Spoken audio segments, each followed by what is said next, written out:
Welcome to the HCI family of podcasts. We're your source for personal, professional, and organizational growth and development. We share our own original research, explore industry trends, and interview executives and thought leaders from across the globe. Join us for practitioner-oriented content around all things leadership, HR, talent management, organizational development, and change management. Maximize your personal and organizational potential with the HCI family of podcasts. Jevon Wooden, welcome to the conversation today. Hey, thanks so much for having me, John. I'm excited for this one. It is a pleasure to be sitting down with you. You're joining us from the DC area. I'm south of Salt Lake City in Utah. And today we're going to be talking about integrating empathetic leadership into your strategies. Great topic. I think there's never been a time where, the need for empathy has been higher, it seems. Yes. Like we're in a very interesting time and place in history, very politically divisive, socially divided country at this given point in time, and it's hard to have important conversations when things seem to be so polarized.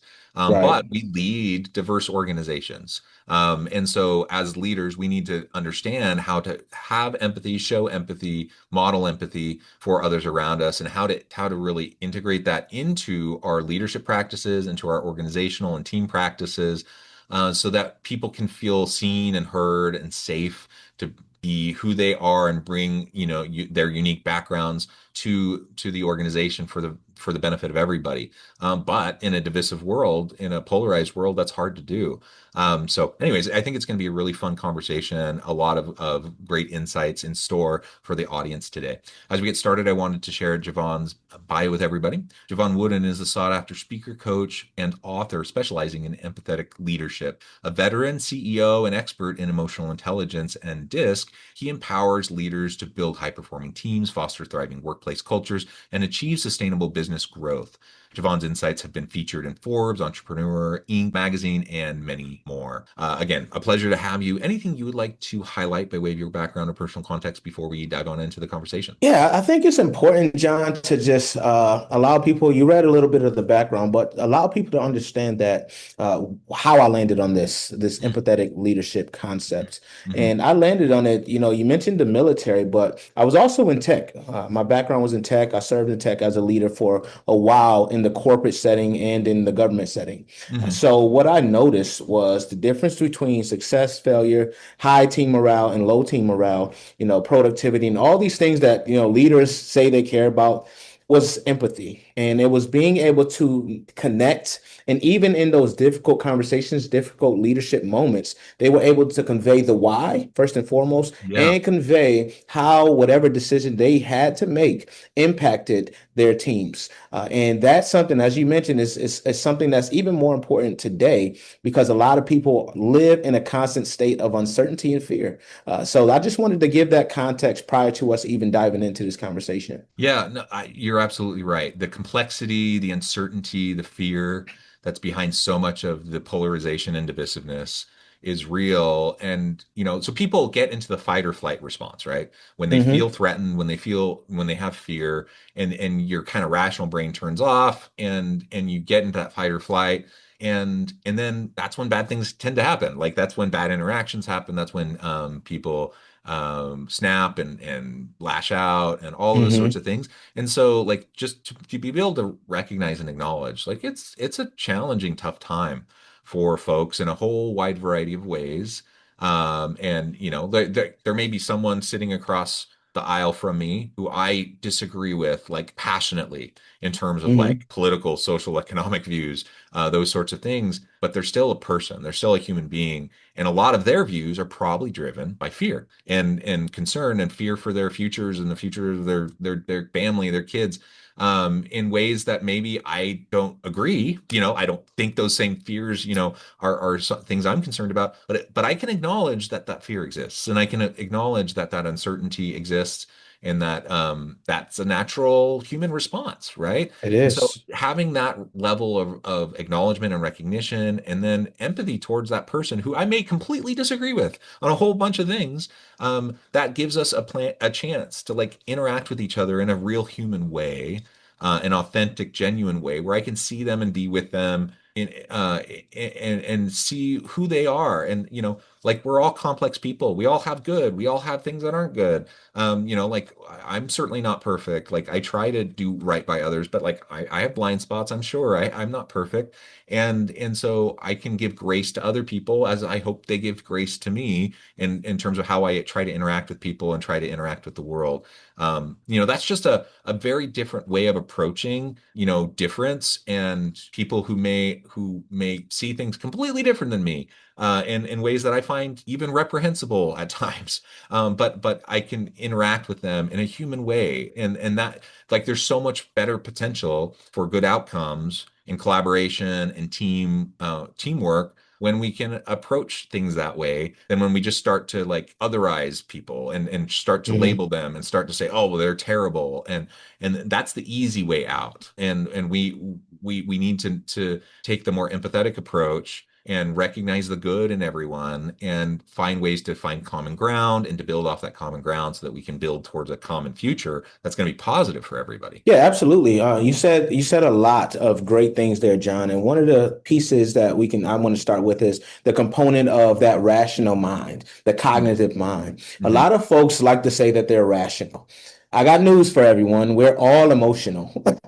Yeah. That is the beauty of being human. It could be a gift and a curse depending on how you train and develop that muscle, because it is a skill to be able to kind of, rationalize and kind of regulate yourself to Yeah. allow space to be empathetic. And that is the hardest component for a lot of folks, especially if you consider yourself, a type personality, someone who wants to get their point across, etc. The best thing we can do though is understand that your emotional mind processes everything before your rational mind does, about Yeah. 2 to 5 seconds before. And that is a lot of time to go off the handle, to say something that you shouldn't have said, to do something that you shouldn't have done that you can't take back. So I challenge everyone to place an interrupt between what they think they thought, because it was probably the emotional side, and what they do and how they respond versus react. And to do that, a lot of times it's just what I call the sit breath.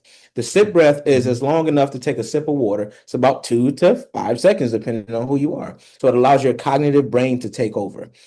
That has been a game changer. When I coach clients, they're like, man, it sounds so simple, but taking a moment to pause and process and ask the questions before I give my statement is one of the most difficult things being a human. So when we talk about giving space to someone else, when we talking about having a respectful dialogue, especially in times of disagreement, it really comes from framing. We need to start reframing our processes and understand that many of our perspectives and our statements come from our beliefs, our experiences, our backgrounds, what we were influenced by. A lot of us don't really understand that. So Mhm. we need to make that space to say, okay, let me understand your perspective. Let me ask a couple of questions. How did you arrive to that? How did you come up with that? Those types of things. Tell me more about that is one of the most powerful things that we can say. And then that way we use that information to say, okay, I respectfully disagree, and here's why. If you're in a leadership place or statement in your role, you can say, all right, I understand what you're saying, but here's why I need to make this decision and we have to move forward. That changes the dynamic of many conversations. And you can use this with your spouse, with your friends, in corporate, wherever you are. It's really about just taking the moment to be transparent, to be accountable, but to be respectful and tactful in your conversations. Yeah. Oh, I really appreciate that. And I think again, taking a moment, like we've all heard, sit on that email. Like if you have like a strong response that you're going to send someone in an email response, don't just send it, like sit on it, sleep on it for a day, for a night, and then come back to it. And you'll probably see ways to like moderate things and Hmm. make sure that you're not going to be counterproductive or you're not going to hurt relationships or whatever in unnecessary ways. The SIP test, like literally it's the same idea. it's just faster. And it just that basic opportunity to pause briefly or take a few deep breaths or whatever, Mhm. right? Like to just not have that initial response in times of tension and difficulty. It can make all the difference in the world. So that self-regulation, like you said, is really, really important. Just recognize we're all human. Like we all deal with this, right? And the difference between whether or not you're going to fly off the handle in immediate response to something or have a more measured, productive response to something often is just your self-regulation practices. Mhm. And that's a muscle you can build over time. Like maybe it's not something you're used to. Maybe it's not, how you were brought up, or in your home it was different, or what. Like we can all say all these different things, and maybe a cultural difference or whatever. But like ultimately, we can all build that and develop that skill and that muscle, so that we have better self-regulation, self-emotional regulation, and we can still honor the emotions that we have, but we can also not be held captive by the emotions that we have. Right.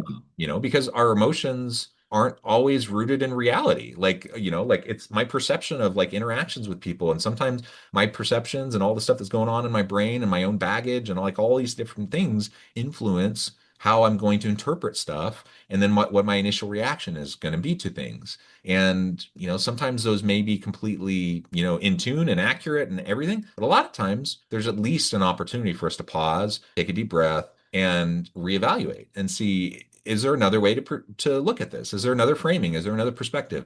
Can I try to give a more human motivation behind, the person who just did this to me, and rather than jumping to conclusions about how horrible they are. Like all of that just helps us to have more productive conversations. And that's not to say that sometimes there are just horrible people. Sometimes there are terrible Mhm. people that intentionally do horrible things. So we do have to be protective. We don't want to put ourselves into abusive environments, and we do need to find ways to remove ourselves and put up boundaries and remove ourselves from those environments. But for the vast majority of people, in the vast majority of interactions, I just do not believe that there's ill intent behind a lot of Mhm. those things. It's just the natural human emotional response that maybe we're not self-regulating very well. And we could be far more productive on it. I think most people wake up in the morning just wanting to get through their day, just wanting to do right by others, wanting to, have a happy, successful, fulfilling day. And then lots of stuff gets in your way, and then you get frustrated, and then you get angry, and then like there's all sorts of things that can derail you. And we all go through that each and every day. And so just being able to come to the difficulties with a little bit broader perspective, can make all the difference in the world. Yeah, you know what's beautiful about empathy, John, is empathy. You really cannot be empathetic if you are not self-aware and Yeah. you do not have self-care. And I say that because empathy, a lot of people misconceive, they misperception. They have a misperception on what it is. They think that empathy and people pleasing are the same thing, Mm, and they're two different things. very different. Yeah. Empathy is being comfortable with self, but allowing room to say, all right, I know I don't know everything, and I know my way is not the only way. I know my experiences are not the only experiences. Let me be open to listen and learn. Let me be curious. And that's really where that stepping away you mentioned, when you talk about protecting your energy, you're not going to stay there and listen to someone who's denigrating or belittling you. What you're going to say is, you know what, in my empathetic tone, I'm going to say, you know what, I respectfully disagree. And I see that you are not in a position to have this dialogue and this conversation. So I'm going to remove myself here. I hope you have a great day. You said, instead of cussing them out, you said the same thing in a better tone.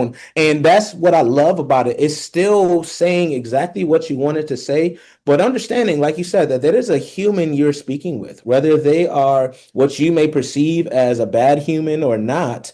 You still can say it and save your face, because what you don't want to do as an empathetic person is you do not want that person to get you out of character. Mm, You do not want to allow that person to have that type of control over you. And that's why what we're talking about is so important here. Empathy means that you have to be so comfortable with yourself that you can approach a situation situation and a circumstance with a different lens, no matter what's happening. You're going to take that high ground and you're going to say what you want to say. You're not going to let somebody run over you, but you're going to ensure you do everything respectfully and tactfully. Because what happens if we don't is we go off and we say, oh man, I wish I would have said something different. I should not have allowed that person to get me out of character or get me upset. And that's the beauty of what we're talking about here. Same facts, different approach, and you get completely different results. Because once you say that to that person, like, hey, I see that you're not in position, I'm going to move on, have a nice day. Now they're going to go on and be like, dang, maybe I was, being a butthole on that approach, or you know what, maybe I need to evaluate myself. So you want to be able to do that and have that type of power over self so that you can make a positive impact in some way, because hopefully you're the catalyst for change. Yeah, yeah. One thing that's interesting, in terms of like social, cultural, political polarization, one thing that I just didn't think would become a thing, but it has, is like in some circles, an attack on empathy. Hmm. Elon Musk famously said recently that he thinks, the something to the effect of like the biggest weakness of modern civilization is empathy. Like there's definitely a contingent that thinks empathy is weak, that empathy Hmm. is a detriment. I think you've already helped to reframe it in a way that maybe even people who might, agree with that might be able to see, okay, there's really important value here. But like, how would you respond to a Musk or someone who has that kind of a way of understanding the world? Like, not only, I strongly believe not only is empathy not the biggest weakness of modern civilization, it should be and can be the biggest strength of modern Hmm. civilization. And so, if you have me and Musk in a room together and we have diametrically opposed, views on something as what I would think is fundamental to humanity is empathy, like how would you respond to that? Yeah, well, the first thing is folks have to be open. I highly believe that you can't argue with fools because from a distance, people can't tell who is who. So with a Musk, he is not open to hearing about empathy. So I wouldn't even entertain the conversation because I'm just Mm, going to be wasting my breath. But with someone who is curious and maybe misguided on it, then I will have that conversation. I would ask them first, like, what are your thoughts on empathy? And this is something I do when I come into environments that are not really known to be emotionally intelligent. Like I do a lot of work in construction, for example. My first question to them is, what are your thoughts on empathy? Right? What are your viewpoints? Do you think it's useful at all? Do you find it useful sometimes? Do you think it's beneficial all the time? And what does it look like? I need to understand from their perspective, what do they feel it is? And that's why I said earlier, most people think being empathetic is people pleasing. So then I have to reframe like I did earlier. I have to say, yeah, okay, I understand that your perception is empathy is being weak. Your perception of empathy is relinquishing control. Your perception of empathy is maybe, kind of coddling people. Well, empathy actually is looks different in circumstances. So being empathetic to one person may mean I'm giving them a little bit of tough love. Being empathetic to the other person may mean that I take a softer approach, but I need to learn that person. And the only way for me to learn that person is to understand their experiences and where they come from and why they behave a certain way. Everything we're talking about here is pattern recognition, right? mm, Our patterns and the patterns of others. So if I can understand that, I can first understand my triggers, my biases, my blind spots, things that impact the way I handle certain things. And then I come to this person and say, hey, I know that this person typically approaches things in a brash way, or they don't like to listen, or whatever it is. Then I'm going to approach with an empathetic lens from a different standpoint. So that's first and foremost. And when I do that, when I take the time to listen before I ever utter a word of guidance or a statement, they understand that, okay, we're in a space, we're in a spot where I'm not to be judged and we can listen and talk respectfully. And that's what I look to establish with everyone. First, I need to establish that rapport with them. I need to give them space to understand that, hey, we're here to have a respectful conversation. I'm not going to denigrate you or say anything mhm. off the rails to you. I expect the same thing. If you do not give that to me, my empathetic lens is going to say, hey, what you just said made me feel this way. I would appreciate if that's my first statement. Everything I do is about respect from an empathetic lens. But I'm also going to make sure we establish a contract during our conversation that if you do break that respect or that trust, then I'm going to acknowledge it and I'm going to let you know. then we can move forward. So that's what I like to do with people who kind of have that different lens is I want them to understand and hear themselves. Because once they hear themselves, they can start introspecting. And then I'm going to mirror it. So, what you're saying is you believe empathy is not effective because you believe that it means that you're weak and you're not going to stand up for yourself. Is that a fair assessment? They're going to say yes or no, right? So, I Yeah, want to make yeah. sure I'm playing it back so they can hear it externally because sometimes that's what it takes for them to have that aha, like, you know what, that actually does not make sense what I just said, right? And that's how we go back and forth, and we just have that dialogue. And because I feel like a lot of folks who have a negative lens or a negative association with empathy is just because that the environments they've been in have assimilated them to thinking to a certain way of thinking. So if we can open and we can just have one little crack in that thought, then we have a game plan. We can continue to have this conversation and allow them to see. And then another thing that I like to do is I like to bring in facts. I don't want to just go off of feelings because that's what their challenge to it is. Like, oh, it's just feelings, you know. So I bring in facts, and I bring in facts based on their situation. For example, construction. I'm going to keep going with this one. Construction has the second highest suicide rate. They have the highest substance abuse rate. They have one of the highest workplace violence rates. What does that tell you? They don't have a very empathetic culture, and their people do not feel comfortable sharing when they're having issues, and they're not very supportive. So those types of things you can't argue with it because it's a fact. I can literally go to the Health National Association of Health and show you these things. So that's what I like to do. No, I like that. Yeah, just having an open conversation with folks. Also, holding to your boundaries. Like you don't need to put yourself in peril. You don't need to put yourself in Hmm. a position of abuse, verbal abuse or emotional abuse or whatever. And save your energy and focus on conversations that can matter. And this is one reason why I think a lot of times like online debates, like going into chat rooms, going into the comments of a news story or social media debates, why they're kind of often pointless. Hmm. And oftentimes all they do is cause retrenchment as people, find themselves in an echo chamber and then they seek out confirmation by it. They have confirmation bias. They seek out things to confirm what they already believe. And when they feel attacked, they just retrench further, more deeply into what they think. And there's not a lot of space in kind of a more anonymized online environment to have these types of debates, especially with someone who has no interest in actually being intellectually curious and trying to understand where the other person's coming from, who has that intellectual humility and is willing to have that self-reflection. That's hard to do in person, but it's even harder to do in a more anonymized, separated online environment where you can totally dehumanize someone on the other side of the Hmm. screen in your head, right? And so I think all of that's really great advice. And a really important thing to remember as we're having these conversations with folks, so that we can be as healthy and productive as possible as we try to move forward. Because I don't believe in throwing my hands in the air. Like just Hmm. because we're polarized, more polarized than we've almost ever been, perhaps at least in recent history. Even though we're polarized, I refuse to throw my hands in the air and just say, well, they're a lost cause. There's no point in even having any more conversations with anybody because I'm like, are there quote unquote lost causes? Are there people who are just so shut off from any dialogue, any intellectual curiosity around topics? Sure, those people exist. But I think the vast majority of people are willing to have conversations, and the vast majority of people are willing to have respectful dialogue and at least on the edges explore and challenge their thinking a little bit. You're not going to turn someone from one worldview to a different worldview overnight. Hmm.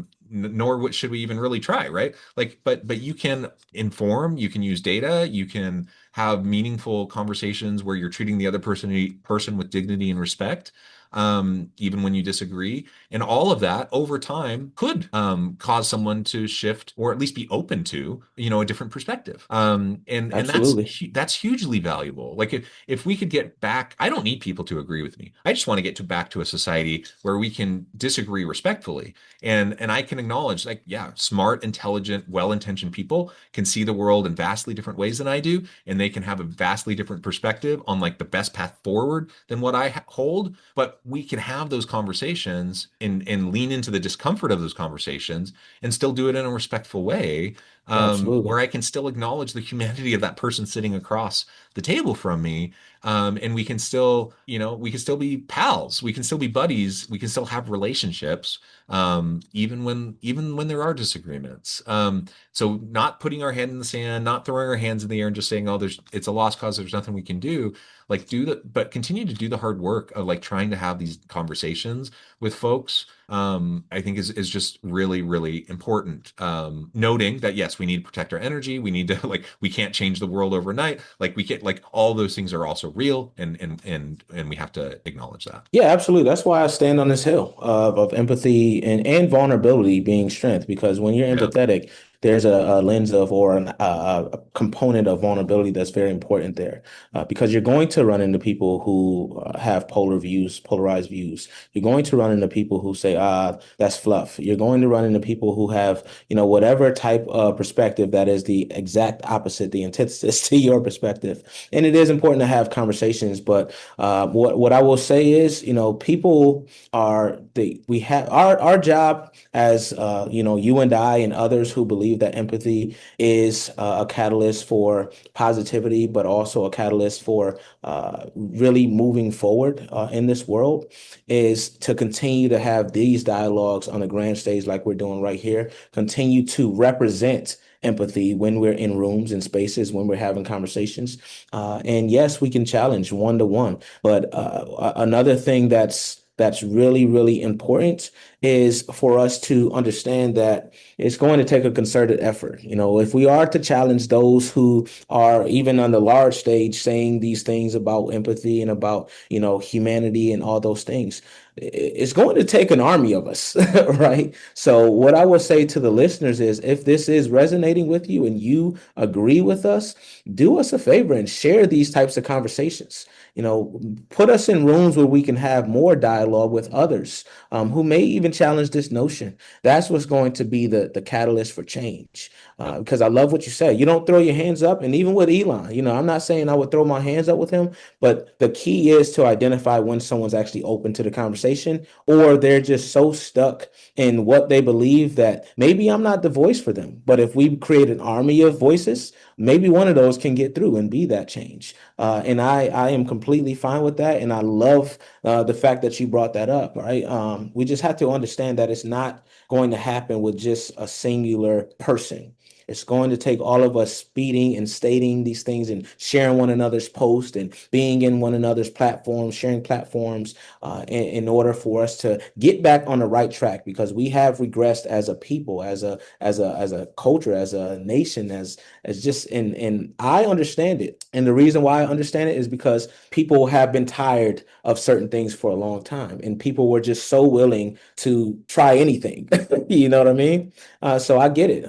But now that we've tried something, now we see the impact of it. Let's get back on the right track. Let's start treating one another with respect. Let's not hide behind our alter egos online, posting random stuff, creating accounts where we're absolutely destroying people like they're not a human. Let's be honest. let's step up as our authentic selves. Let's not hide behind, alter names. Let's be real about it, and let's be real about these conversations. That's the only way we're going to win. I love it. Devon, this has just been a really great conversation. There's certainly a lot more we could go into on this Yeah. topic, but I think that's been a great dialogue for today. I do know at the time I need to let you go, but before we wrap things up, I just wanted to give you a chance to share with the audience how they can connect with you, find out more about your work, your team, and then give us the final word for today. Yeah, absolutely. John, well, first and foremost, thanks for having me once again, man. I've really enjoyed this conversation. I knew we could have talked for hours on this topic, but I appreciate you. And if you want to connect with me, you can go to JevonWooden.com and just reach out to me on socials. LinkedIn is my number one platform. You can search my name and I'll pop up, say hello, tell me that you heard me here, and I would be happy to start a conversation with you. And then the final word is exactly what I just said. Take this, don't just listen to it, but take action. And the action is sharing this episode, sharing this conversation, reaching out to us, letting us know where we can be, sharing your thoughts on the topics. That's how we're going to move forward. So that's my word of the day. Awesome. Wonderful. Jevon, thank you so much. It's been a pleasure. I encourage the audience to reach out, to get connected, find out more about what Jevon can do for you. And as always, I hope everyone can stay healthy and safe, that you can find meaning and purpose at work each and every day. And I hope you all have a great week.